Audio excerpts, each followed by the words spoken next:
question, and Mr. Wirtz, if you will lead us in our pledge. Let us pray. Lord, we are thankful for our city and the blessings that you've shown us in recent days. We ask and invite your Holy Spirit into our chambers today to preside over our meeting. We ask for your wisdom and guidance over this Board of Mayor and Commissioners as we strive to make the right decisions for our city that is in the best interest of our citizens. Be with our city manager, our staff and employees, and those in attendance today. We pray always in Jesus' name. Amen. Amen. Stand and salute. I pledge allegiance to the flag of the United States of America and to the republic for which it stands, one nation, under God, indivisible, with liberty and justice for all. Thank you, Commissioner Goot and Mr. Wirtz. We appreciate that. Motion to receive and file the agenda. So moved. Second. Discussion or additions? All in favor say aye. Aye. All opposed?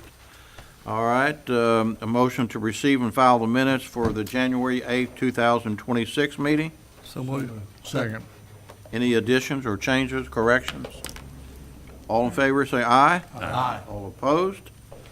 All right, we'll move into our hearings from Mayor and Commission.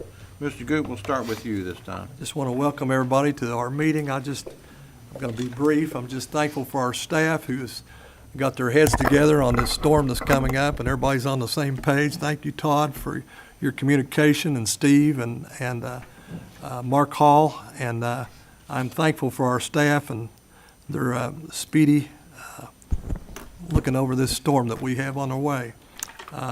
Welcome to our meeting. It's a lengthy agenda, and so I'm glad you're here. Mr. Martin? Stay safe this weekend. I want to thank Barry and Mark for the work they did on the consent agenda requests that I made. The information you've provided is very helpful.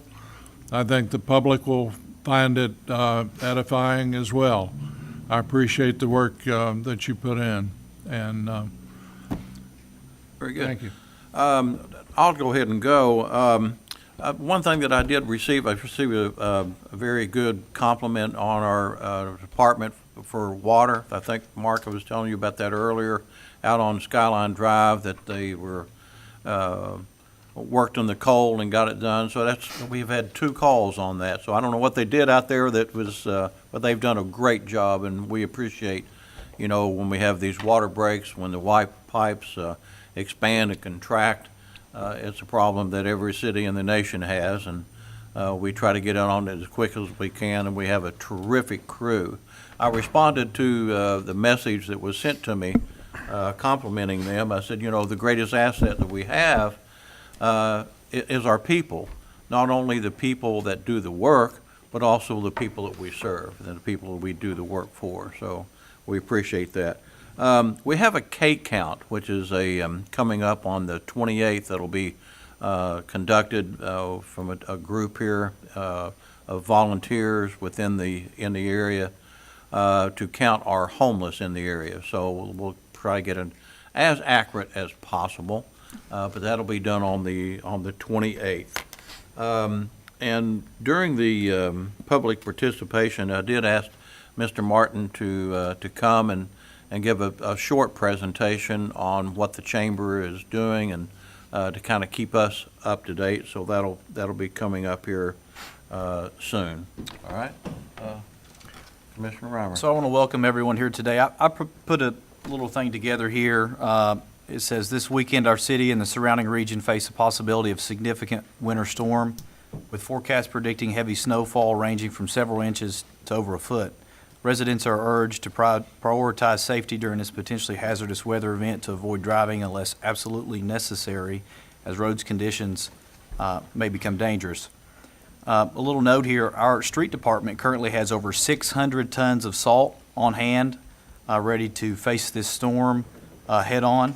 We encourage everyone to check on their friends and family, especially those in need of assistance, and take any and all necessary precautions to stay safe. Also have here that power outages are possible due to this storm. If you experience an outage, please report it to Kentucky Power on their website or by calling them. I need to stress this, do not call 911 to report power outages or to inquire about road conditions. Emergency lines need to remain open for urgent situations. So that's all I have. Just want to welcome everybody here. I'll be brief because we got one in the audience that's liable to go at any time.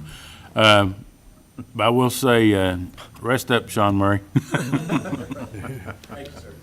All right. Thank you, Mr. Mayor.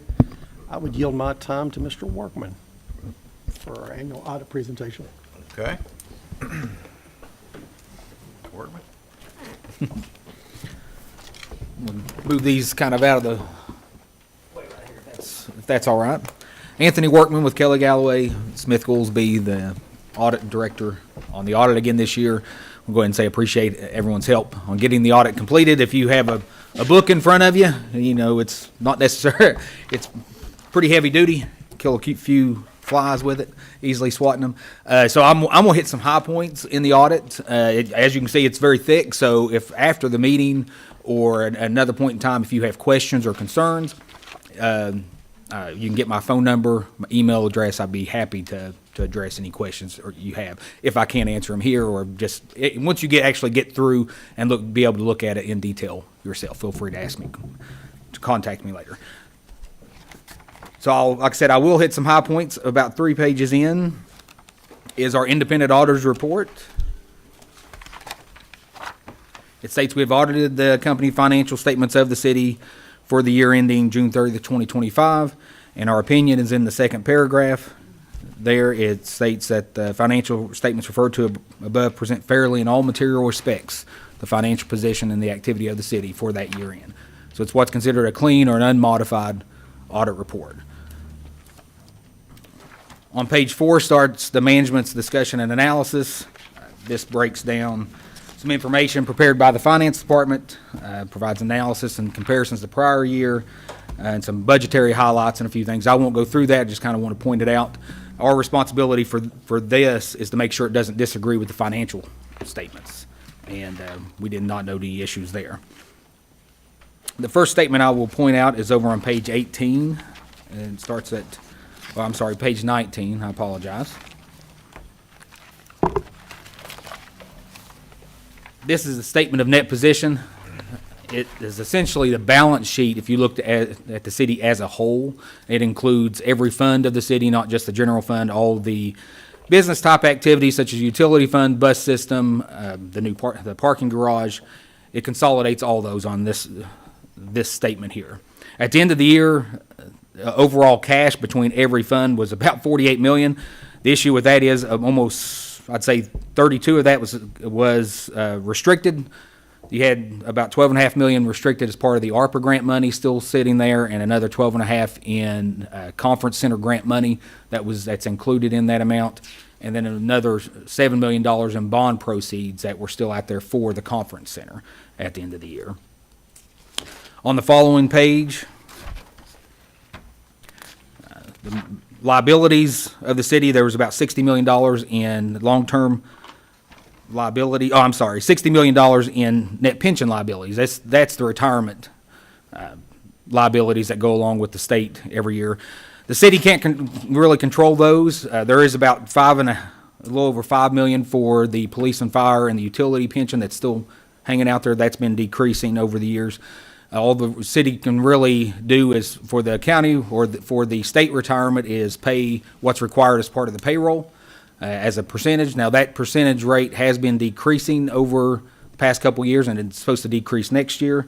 I believe I did some quick math here. If payroll stays the same, they'd be between 25 and 26, about $400,000 worth of savings because of that decrease, and then another $200,000 worth of savings to 27 because of that rate decrease that's going through. There, at the end of the year, there was $37 million in long-term obligations, other bonds, leasing obligations out there. That was increased $6 million from the $9 million that was issued, less the payments of about $3 million. So that's what's outstanding for the year. The statement that you're probably more used to seeing, or I would say more relevant, is over on page 24. It's the statement of revenues and expenditures for all the governmental funds of the city. It breaks down the general fund, and each fund, there's actually 11 or 12 now, adding more and more columns on here. The first column you'll see is for the general fund. The general fund ended the year with $11.1 million in fund balance. And that's, I would say that always sounds nice when you break it down a little bit. There's about $13.8 million due from other funds that the general fund is basically fronted the cash for at the end of the year. That's due back to it. It's included in that. And then also at the end of the year, there was $1.7 million due on the line of credit that's out there. And actually there was about $3 million in negative cash at the end, as of the end of the year. Essentially checks written that hadn't been mailed out yet is what it was. So I mean, 11 million overall, but when there's kind of a cash crunch, obviously that's why the line of credit was taken out during the year. But the one thing is, I'd say one upside is if you look at revenues year over year, they were up a little bit. See if I have it here. Overall, I believe. I apologize. I thought I had it right in front of me. Taxes, tax collections, and occupational license fees were up a few $100,000, and in total expenditures, if you look at the total expenditures line item for the general fund, they were down year over year, a few $100,000 as well. The tax increment finance fund, over the second column over, it had a decrease of $25,000. That is an improvement over prior years. I think last year was a couple of $100,000 decrease. That's where the tax collections just for that TIF district are coming in, are designated for that bond fund, and those have upticked over the past year, so are helping to offset that bond payment. They are one of the funds that owes the general fund lots of money. Is that correct? That is one of them that owes. Yes, it owes about 1.3 to the general fund at the end of the year, is what's outstanding there. So, capital projects, over the last column on the right, or second to last column on the right, capital projects fund had about $4 million in grant revenue in there. That's related to the Winchester Avenue project, and that's the majority of, if you look at the capital outlay that ran through the year of $6 million, majority of that was still related, finishing up the Winchester Avenue project. There were some other items in there, I believe, some sidewalk replacements and some city building repairs as well are included in that amount. So, to point out a couple of new items here, like I said, I will not go at them in detail, but over on page 28, there were a couple of new funds if you were to look at this on the basically the business type activities of the district for the year. There's two columns we added: the Conference Center Fund and the Paramount Arts Fund. Those are two new funds of the city that were added during the year. There wasn't much activity, but I just wanted to point those out in case, if you'd compare back to last year, that you'd see where those were added on to the statements this year.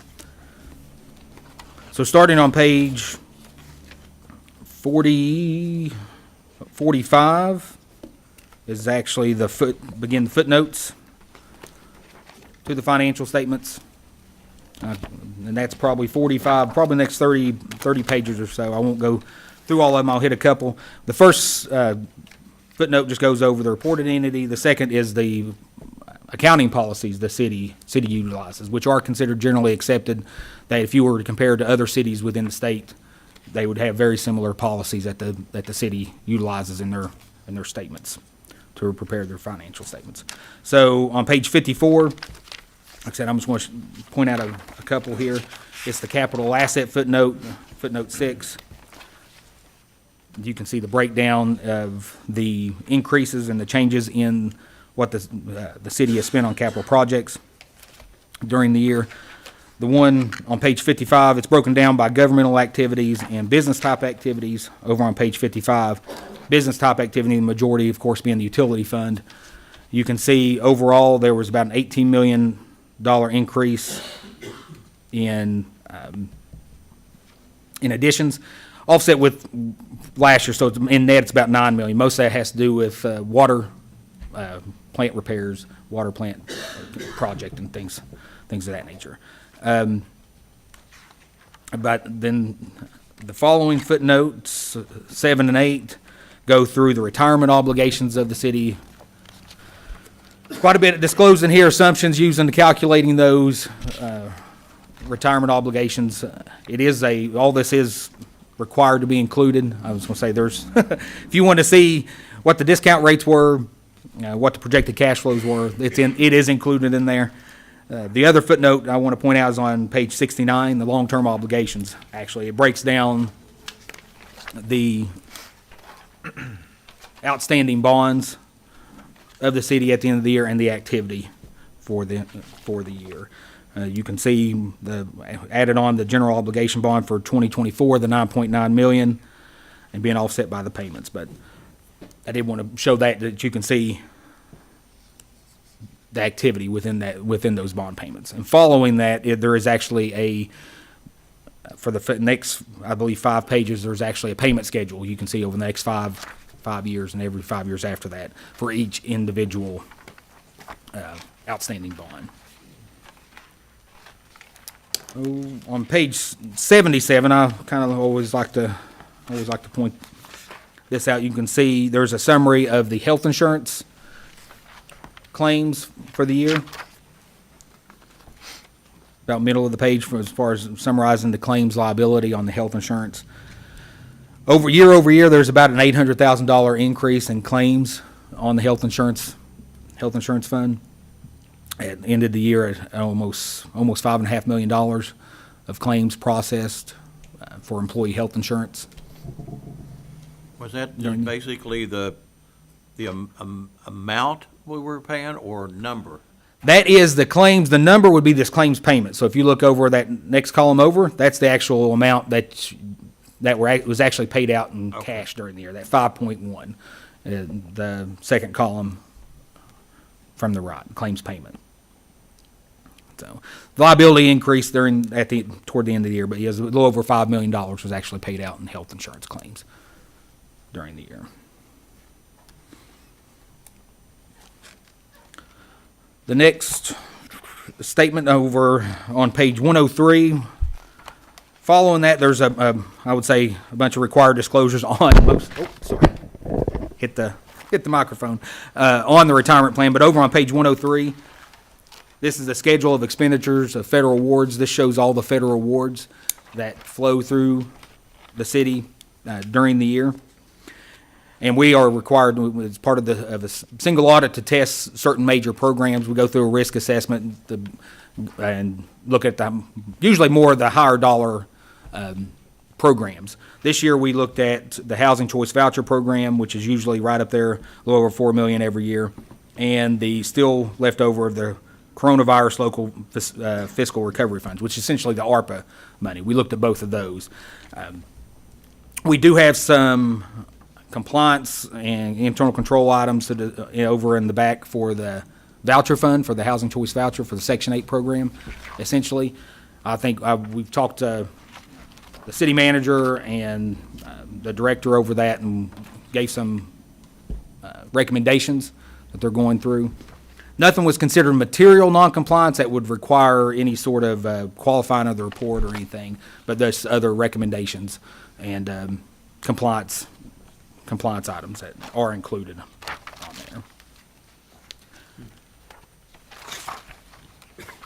Additional items that you may have, I believe, I'm not sure, Michelle, did you know if there's a couple other letters, were those included? There's a couple other letters that are kind of detached in the back. One is our report on agreed upon procedures for that. For the Section 8 program, they're required to enter their financial information into another system with HUD, and we're required to make sure that agrees with the audit. That does, and that's what this report basically says. One of those two, that information agrees, but that report's included in here as well, and it is listed separate. So, would anybody have any questions or concerns? Like I said, I know I went through it pretty quick, and if I'm sure we will after we have a time to digest this. I mean, I understand completely. You're talking 115 pages, so and it is a lot to. to go through. Can you explain the audit process for folks that may not know, like the timeline, when your team comes in to audit, the length of the audit, how long you're here, how many folks are here? Yes, so we usually start before the end of the year, usually in June, we'll do some planning and some transactional testing, looking at individual invoices, looking at individual payroll transactions, start looking at the grant programs to see what would be considered major. And then we usually come in September, usually right around Labor Day, it seems like, and to go through the end of year balances and look at anything else transactionally wise, individual invoices that would be required to. This year, the audit was delayed. I know it's been we're actually a little bit sooner than usual, but we usually try to shoot for, it used to be a November, December, try to get it finalized. This year, the federal government delayed that. I mentioned we do a single audit. That's basically testing the federal money that comes through. They didn't release the what's called the compliance supplement, or what we're required to use to test those programs, until the Tuesday before Thanksgiving. So all of our audits this year have actually been delayed a couple months. That's usually out in May, and that's with the government shut down and everything. That got delayed until basically Tuesday, I think at like 4 o'clock, right before Thanksgiving. That actually came out and issued. So then we could start actually finalizing our So that audits. explains why we're kind of getting this late. That's why you're getting in January. Yes, if we would have got that in May when it usually comes out, we could have actually start finalizing stuff in September and October, and got it You don't sooner. anticipate for that for the coming year, right? I would say no, but that's I can't. I don't know the mind of the federal government sometimes. Office of Management and Budget, so I don't. It wouldn't be office, but they did release a draft, but we were not allowed to actually issue a report based on that draft. Right. So once it wasn't until they actually finalized it that we were actually able to issue our report. But we usually have, as far as number of people, you mentioned number of people, 6. I usually have about 5 or 6 of us in that week in June that we come out, and then we're usually out in a couple other weeks in September with another 5 or 6, or usually the same 5 or 6 people out at that point. Where can the public receive a copy of this? It is available, I believe, will be on the city's website. Is that We correct? put it on the city website, and we also are working on a PAFR. It is a non-accountant's audit that we actually send in the utility bills that takes the findings of the audit for the major funds, and it puts it in non-accounting terms where our public would understand where their money is going. It would show like graphs of, like where the money is spent, like public services, public safety, and the finance department does send that in every utility bill every year. Okay. And this audit is for only 6 months of your term, and so the total expenses that you all reduce through personnel reductions and stuff will not fully show in this audit because it's only 6 months of it. But there have been some expense reductions in the general fund, but not to the total level that you all have reduced. The audit is also available through federal government's website. It does get submitted to them. It's called the Federal Audit Clearinghouse. So it is available on there as well, if anybody just look up City of Ashland. So. And even can come to the city building, and we would gladly provide them a copy also. Okay. No. Any other questions? Yeah, on page 74, you noted interfund transactions. There was $25 million that were transferred between funds. Was that an unusual amount of transfers? That's basically overall amount due at the end of the period, at 25 million. Those are basically amounts due, and it is up, I believe it is higher than what it has normally been. Did you say what amount the utility fund owes the general fund? The utility fund owes the general fund, I can tell you here, about 4.8 million at the end of the year. Is that a result, what were the transfer, can you tell what the transfers? What usually that is, it's not really those are just amounts due from the utility fund to the general fund. Usually what happens is the general fund sometimes will pay expenses and pay checks through the general fund. And it's kind of just an accounting of before it gets classified over the utility fund. That's more of what what those are. Basically, expenses that the general fund is fronted, essentially. And the line of credit, when did that go into effect? Was it in January of last year? Yes, January of, And at the time that the audit was dated from June 30th, 1.8 million had been used on the line of credit. I think it's about 1.7. Remained. yes. No, I think 1.7 was utilized at the end. It was, 1.8 remained. yes, yes. Yep. Now we're zero, right? We're at zero currently. Oh, at zero, okay, yeah, that's, We've been Wanted at to zero note for that. about- yes, yeah, it's good to know, yes, that's For great. about 120 days, we've been at zero. Very good. Due to the reductions made. Due to the reductions made, yes, that is a huge part of it. Later this year, we'll be able to see fully what we've got accomplished. What you all got accomplished. We all accomplished as a team, staff, and your all's leadership. All right, any other questions? Thank you very much for commenting, and I'm sure we'll have some other If you questions. have any other, like I said, feel free to reach out, call me, or email me, however you need All to. right, thank you again. Thank you, Mr. Thanks. Workman. Thank you.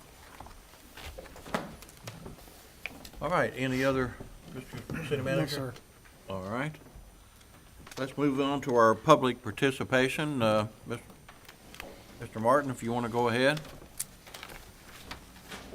Afternoon. We emptied out the whole office. I mean, we have Sidney Pierce and myself and Samantha Prince. Hunter Boyd, who, as you all know, is the Executive Director of the Northeast Kentucky Economic Development Authority, is in our office space as well. And that's our new intern, R.J. Pritchard, who, just a great team. Mayor Charles and I, of course, the city of Ashland has a seat on our board.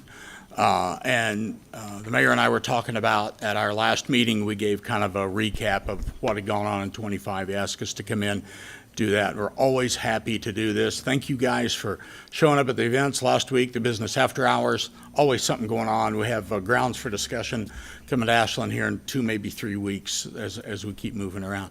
We had a really great year. In calendar year 25, we had 52 new members. It's worth noting in the last 19 months, that number is 104 new members. Email contacts, every time we blast out, is 1,207. That's up. Our membership growth is 13.6. Overall, it's closer to 20 since the change and the rebranding. Our email open rate has gone to 44%, which is just outstanding. We're getting a lot of communication back and forth. Got a state award this past year for our, and you all get it, the Forge, the newsletter that goes out. So kind of watch for those. We have 416 active members right now, and last year in 25, we did 105 events. When I talk about new membership, I also want to point out our membership drive is just kicking off, so you'll see the chamber ambassadors, the young professionals and others out and about. We like to make sure all our members get seen a couple times a year, but they also help us bring in new members.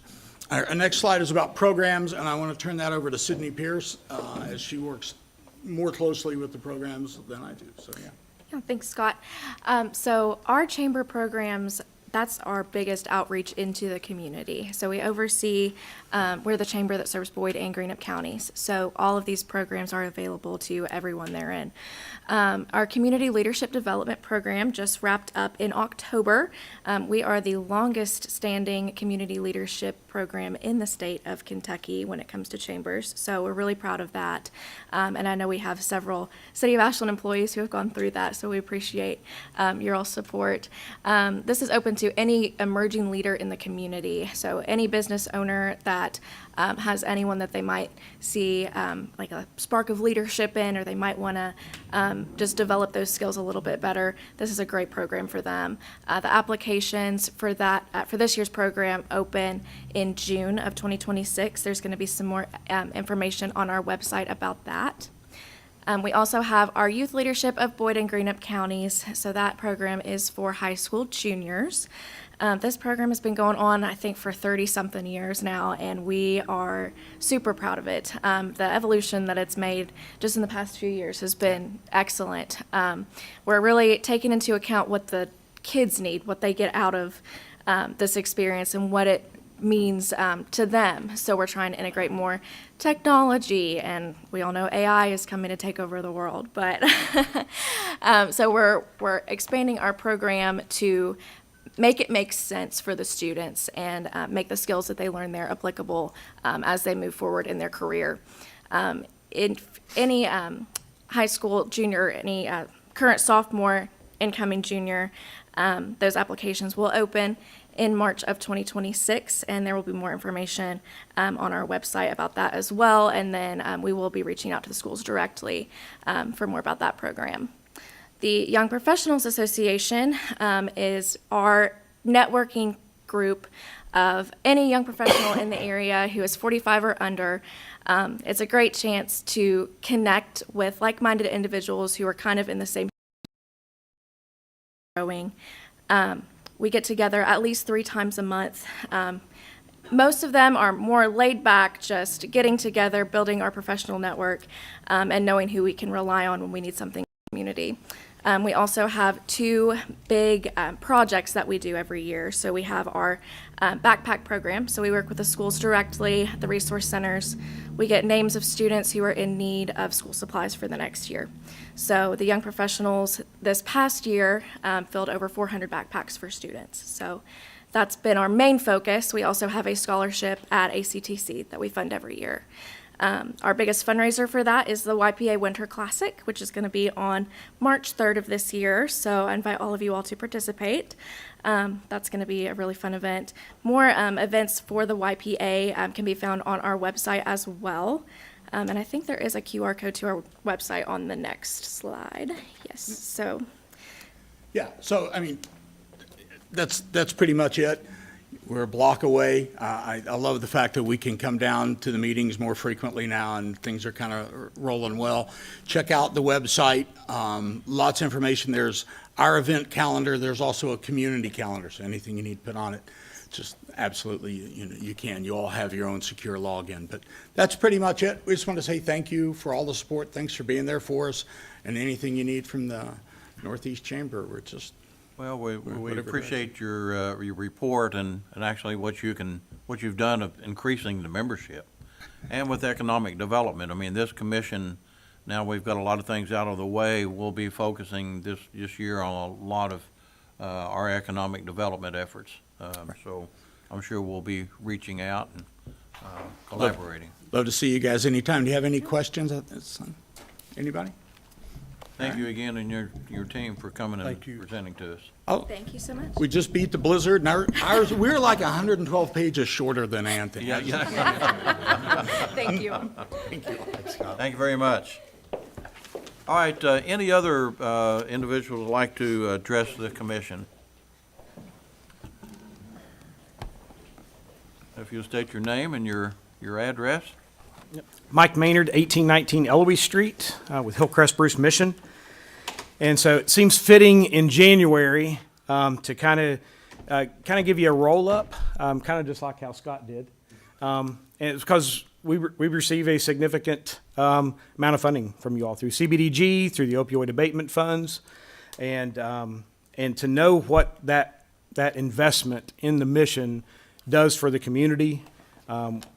We just want you to know how appreciative we are and the impact that it does make.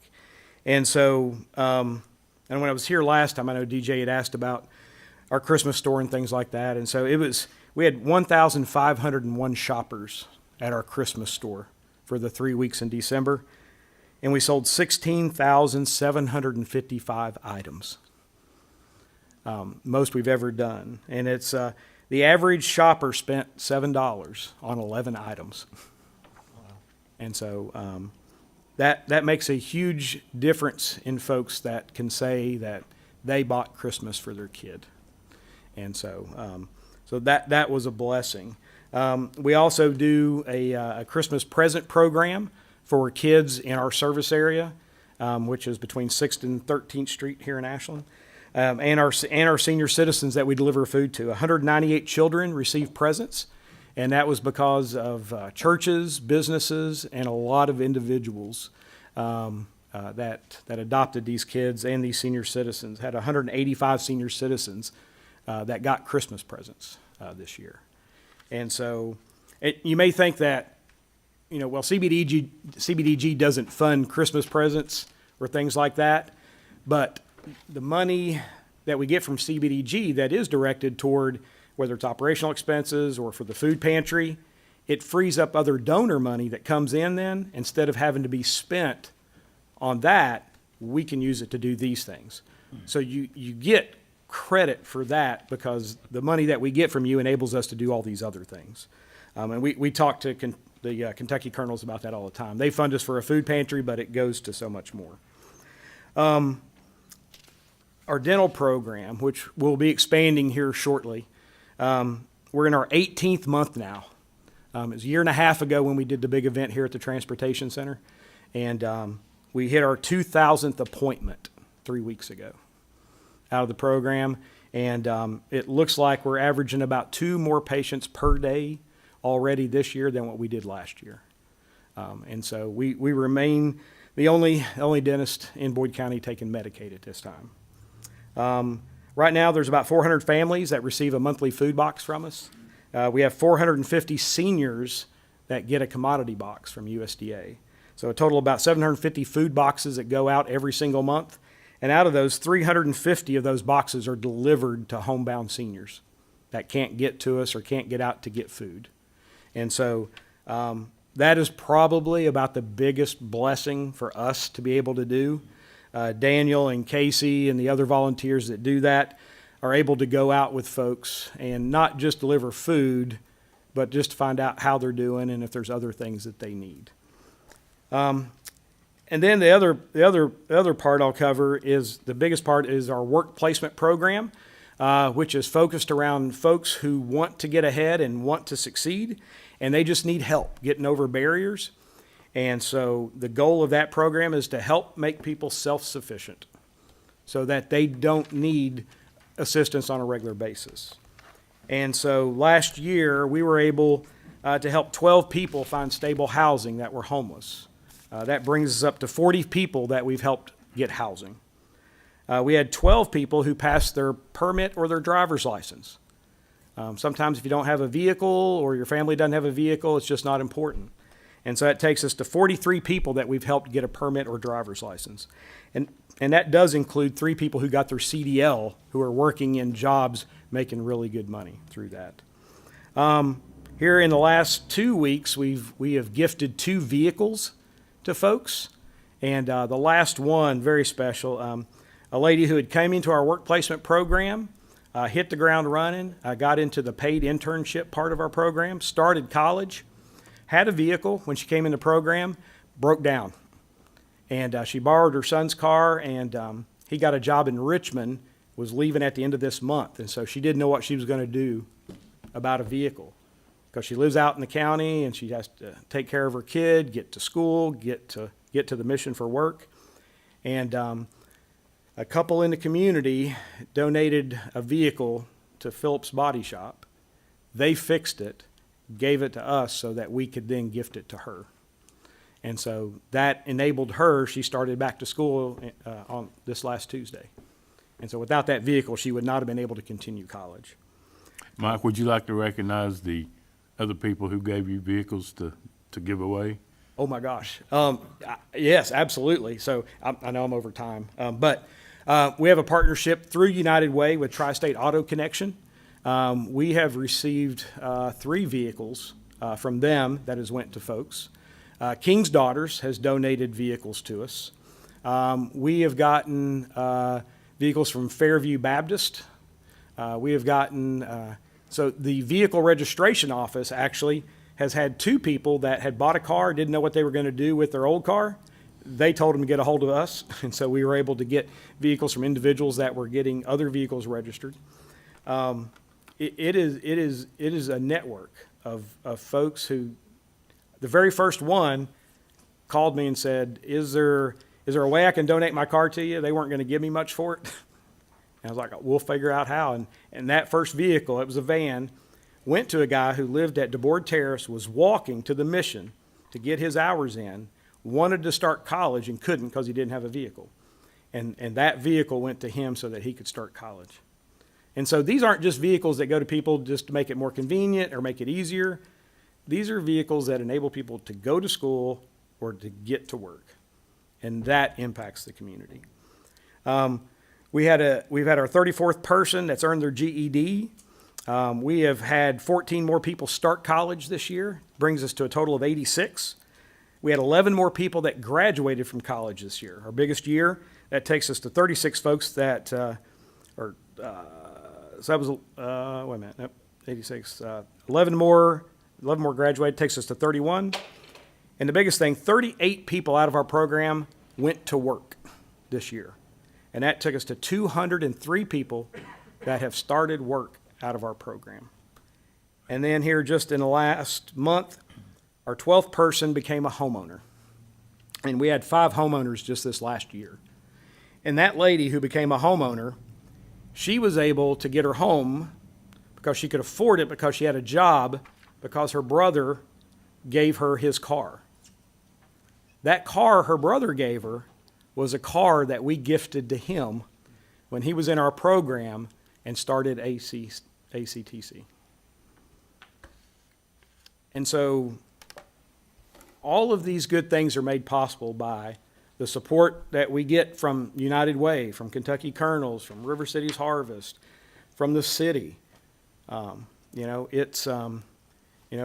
opioid settlement money that we got 2 years ago, which we're about out of. I'll probably be asking for some more from that.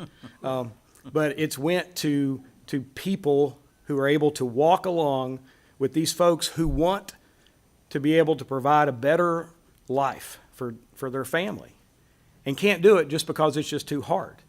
And so the funding that we get, we're able to apply it and intervene to make it easier for them to succeed, because they want to succeed.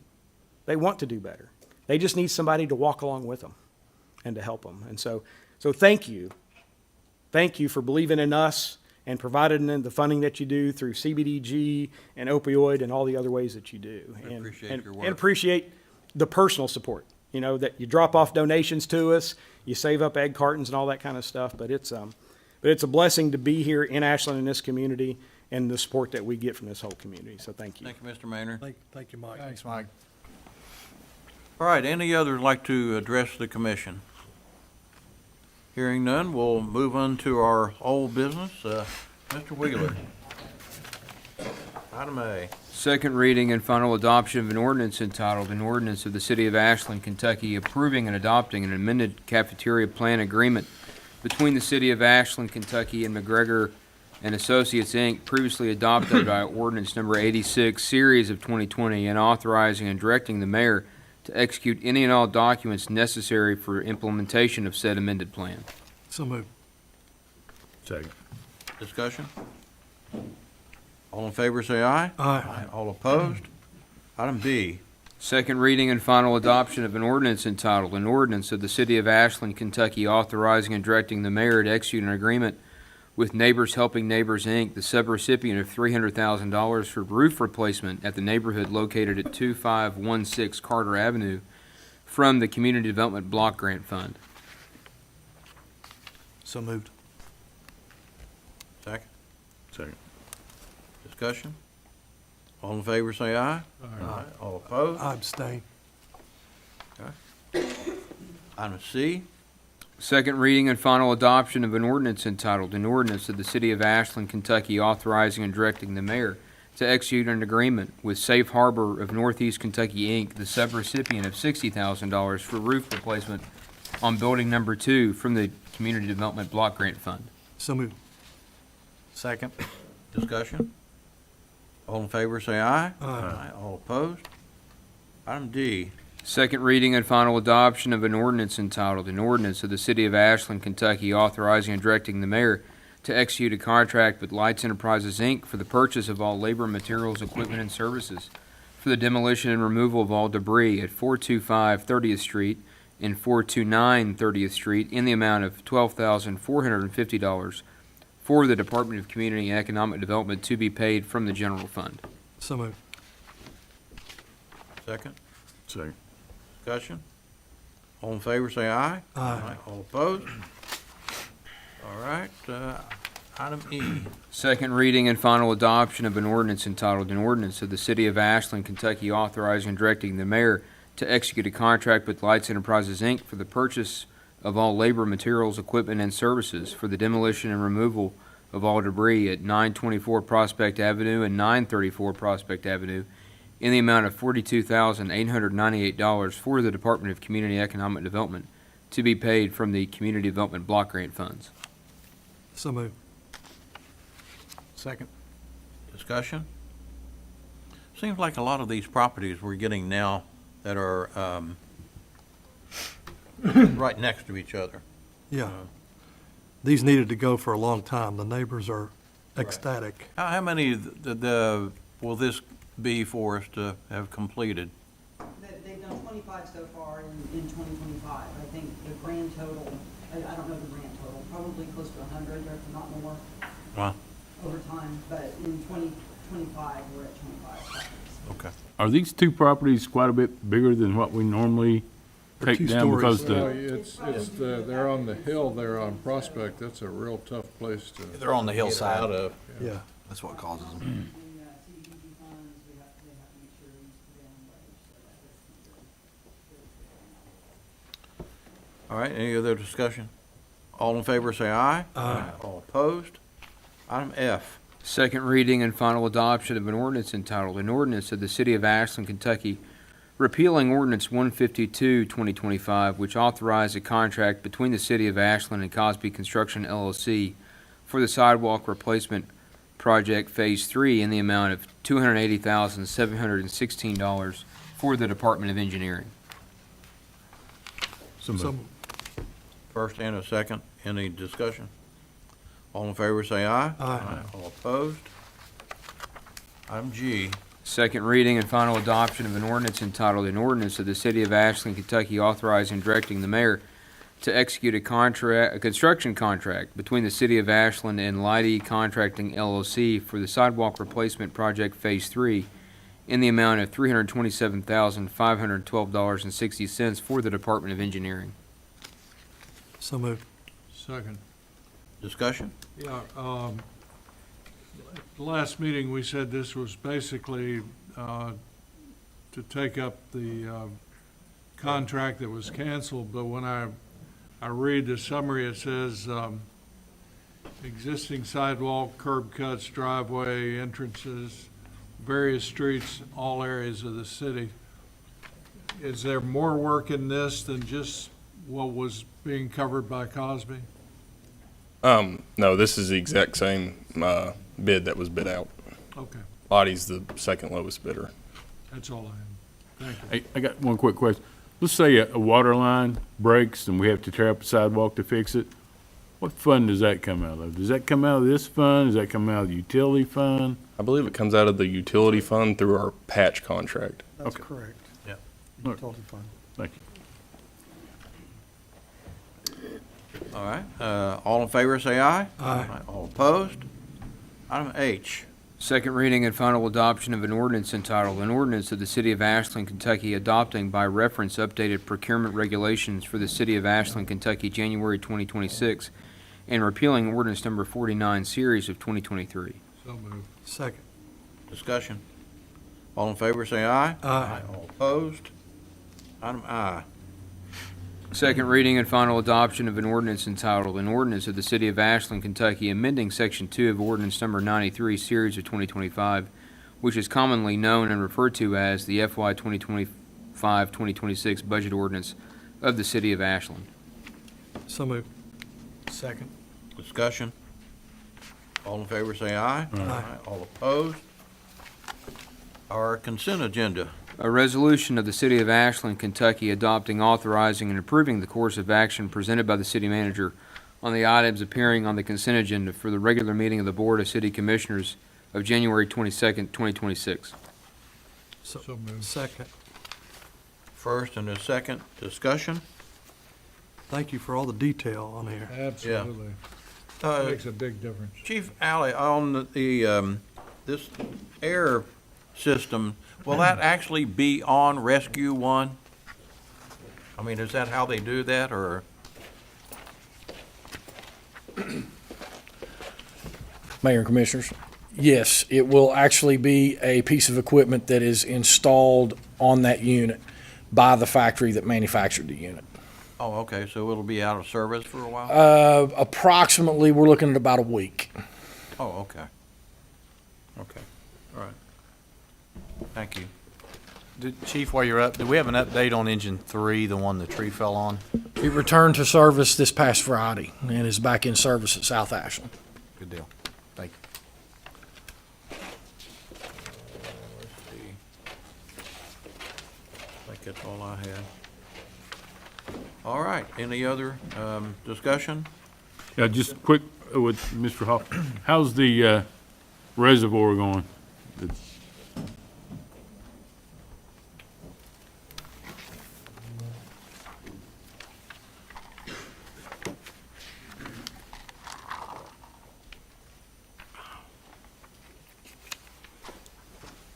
Mayor and Commissioners, obviously, they're running into some issues with the weather right now. They've had their equipment freeze up on them and stuff, but they are removing solids right now. I need to get up there today to get a total as to how much has been removed so far. But I think earlier in the week, had a spreadsheet. I think it was about 300 cubic yards that's been removed so far. But I want to confirm that for sure, and I can let you all know the amounts. Where are the solids going that are removed? We have a what's called a beneficial use permit that we're permitted to store it up there at the reservoir. It's spelled out within the permit, the area, but we're storing it at the reservoir, and then we'll be able to use it for backfill or those types of things, and depending on how much is there. We for can make other- it available other- to third yes. parties, right? Yes, yes. Certainly a whole lot easier this time. It is, and we think we have some good ideas going forward from doing this. Maybe some possible modifications to how we drain the reservoir and possibly even drain it into the sewer. We've been talking to sewer Right. collection about doing that. We think that it's something we can do that be even more of a cost savings in the future, to where we can possibly do this all without the help of a contractor. But this is just really preliminary and Just throwing kind around. of water cooler talk at this point, but we think it's possible. All Anything right. else? No, thank you. Any other? All right, all in favor, say aye. Aye. All opposed? All right, we'll move into our new business, item A. First reading and approval of an ordinance entitled, an ordinance of the City of Ashland, Kentucky authorizing and approving change order number 2 between the City of Ashland, Kentucky and Judy Construction Company for the Roberts Drive screen replacement project, increasing the contract in the amount of $9,467 for the Department of Engineering. So moved. Second. Second, discussion?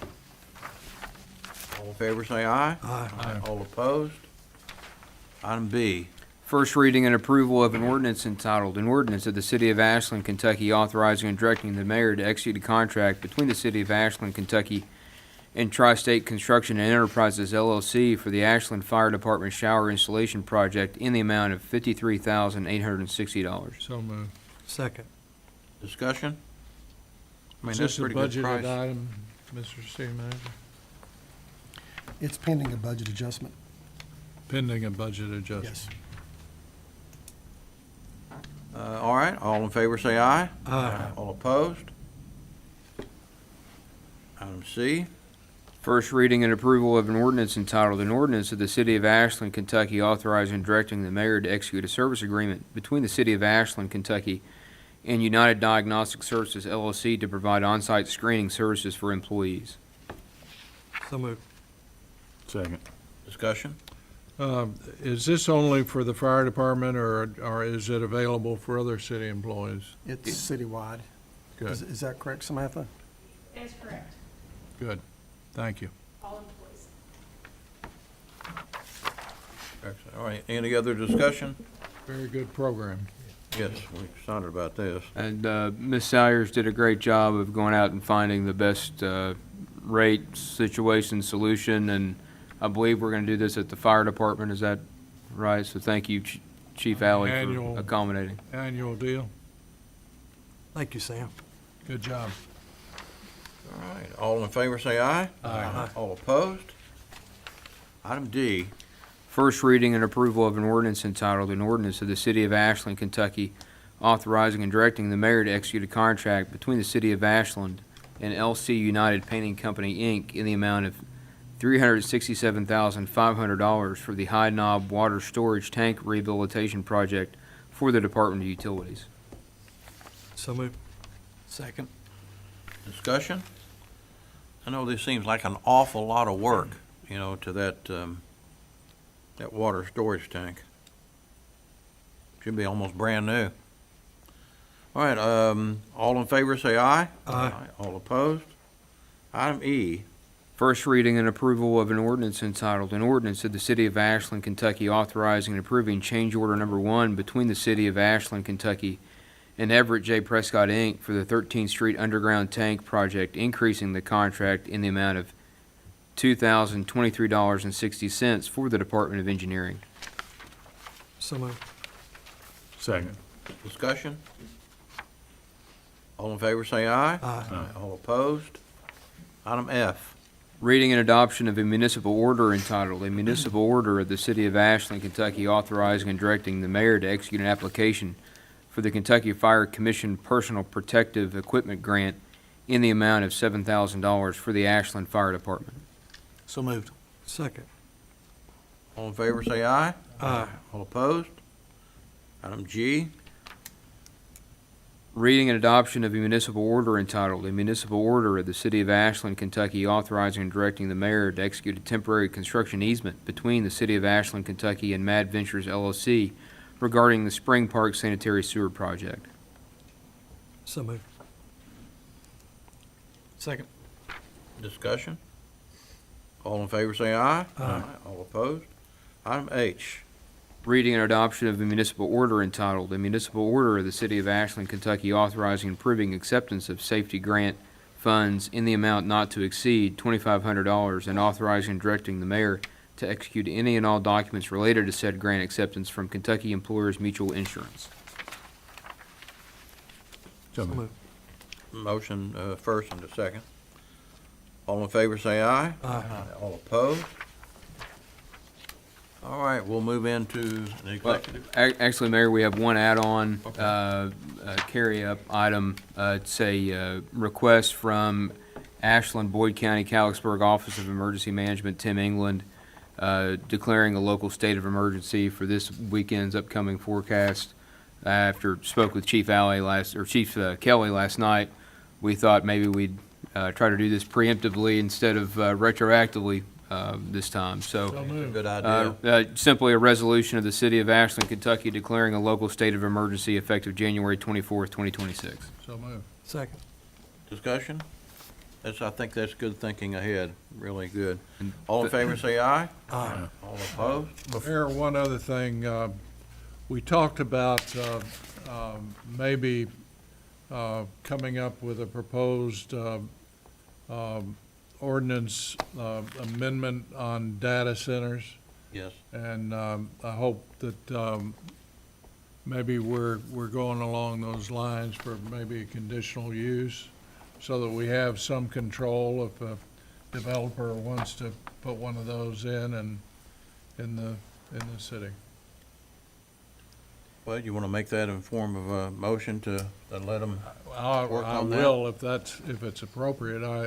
As long as, I don't think we need, I'm just expressing what I think we all agree is that we need to address that and address it now as opposed to later. Would you want to put that in our Sure. work session? Sure. Also, I'd like to bring something up. You know, our Boyd County Fiscal Court, they do a great job with economic development and Mr. Boyd there. And to that, they have 2 large events each year, 2 large concerts each year. And the city, we're going to be having potentially 4 buses that would be declared surplus at some point in the very near future. And I would like us to consider donating those buses or working out some type of agreement with the fiscal court if they would be interested in those buses, for them to acquire the buses for, you know, whatever purpose they may have. I know there've been some expressed that they may be interested in using those for those concerts and other events that they may have. They have been declared surplus. I have spoke with Justin Pruitt about the donation of one. He's interested in even purchasing the other, and we have a surplus sale.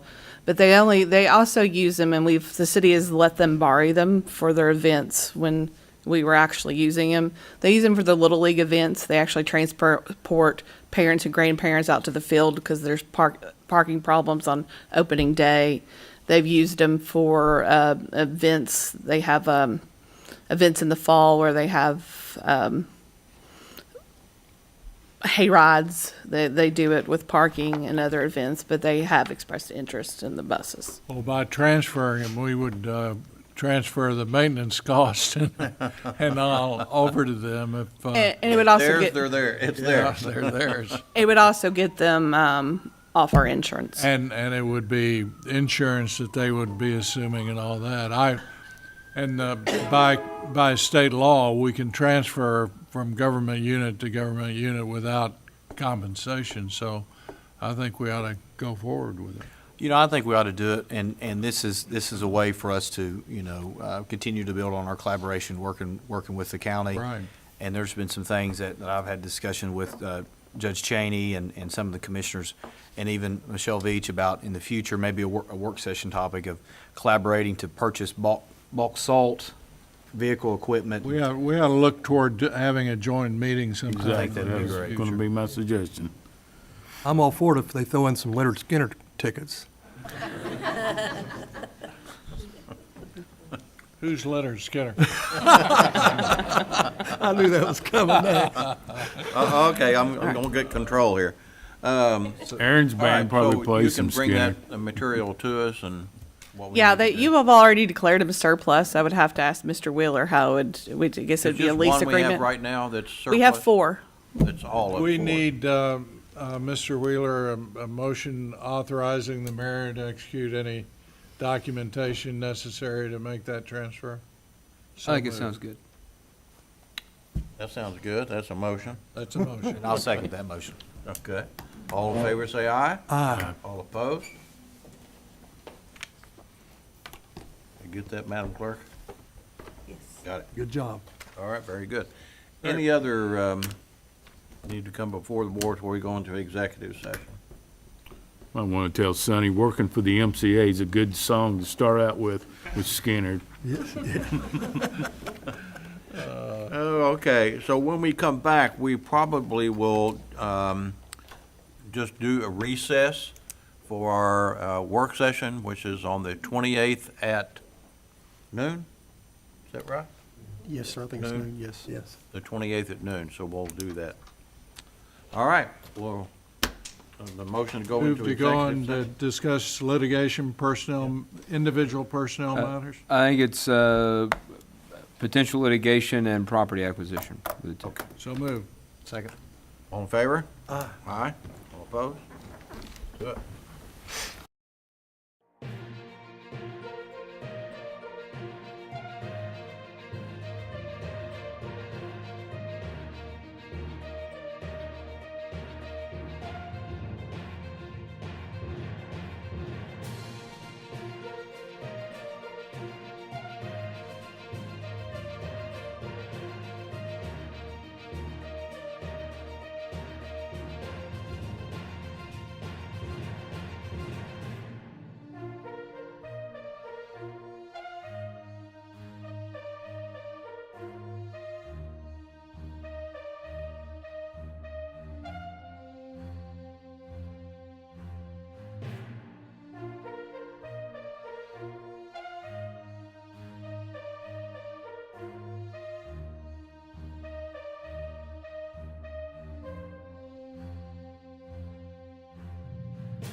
we're back in session from our executive session with no action taken. So we're going to recess to the 28th at noon. And I think we're going to take a ride. Magic. Done. Well, us, or we? How many are going? For four, or Yeah. more than three? Yeah. Yeah. I'd say we recess after we get back from the Paramount. That's a good idea. Very good. We'll do that. All right. Let's see, let me get some of this in.